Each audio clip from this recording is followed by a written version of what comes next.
California USA में school में पढ़ता था। हमारे स्कूल में महीने में एक बार लॉकडाउन ड्रिल जरूर होती थी, लेकिन एक दिन वो ड्रिल नहीं थी। मुझे याद है मैं अपने ब्रेक पीरियड में कैंटीन में बैठकर कुछ खा रहा था। तब वो सर जो कैंटीन पे नजर रखते हैं वो कैंटीन में एंटर हुए और माइक्रोफोन पे हमें इंस्ट्रक्ट करने लगे। हमारी स्कूल लॉकडाउन में जा रही है और हमें चुप रहने के लिए ऑर्डर किया।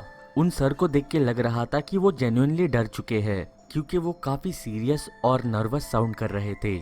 हम सभी बच्चों के चेहरे उतर चुके थे। मैंने अपने इर्द गिर्द बाकी के कैंटीन में बैठे हुए बच्चों पे नजर घुमाई। वो सभी वही कर रहे थे जो मैं कर रहा था। हम सब एक दूसरे को ब्लैंक एक्सप्रेशंस के साथ देख रहे थे। फिर कुछ ऐसा हुआ जो किसी ने एक्सपेक्ट नहीं किया था। स्कूल के अंदर एक गन शॉट का एको आया और तभी सभी बच्चों में पैनिक सेट इन हुआ।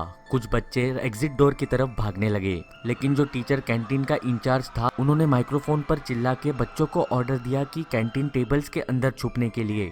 फिर उन्होंने कैंटीन का दरवाजा अंदर से लॉक कर दिया और उसके साथ ही कैंटीन की लाइट्स भी ऑफ कर दी। मैं अपने दोस्तों के साथ टेबल के नीचे बैठा रहा। मेरा हार्ट काफी जोरों से रेस कर रहा था। मुझे काफी खराब लग रहा था। मुझे पता था कि मेरी जिंदगी खतरे में है। हर एक मिनट टेंशन बढ़ते जा रहा था।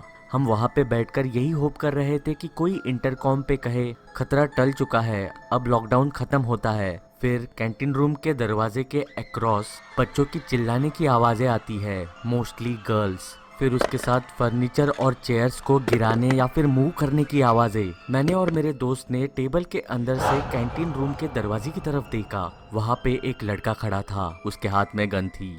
फिर उसके बाद मैंने गन शॉट्स की आवाज सुनी। वो कैंटीन के ग्लास डोर पर बंदूक से गोलियां चला रहा था। वो ग्लास शायद अच्छे क्वालिटी का था, इसलिए टूटा नहीं। एक्चुअली फ्रैंकली स्पीकिंग मुझे याद नहीं वो ग्लास बाद में टूटा भी या नहीं, लेकिन सारे कैंटीन के बच्चे दूसरे एग्जिट डोर से बाहर निकलने लगे। सभी पैनिक में भाग रहे थे।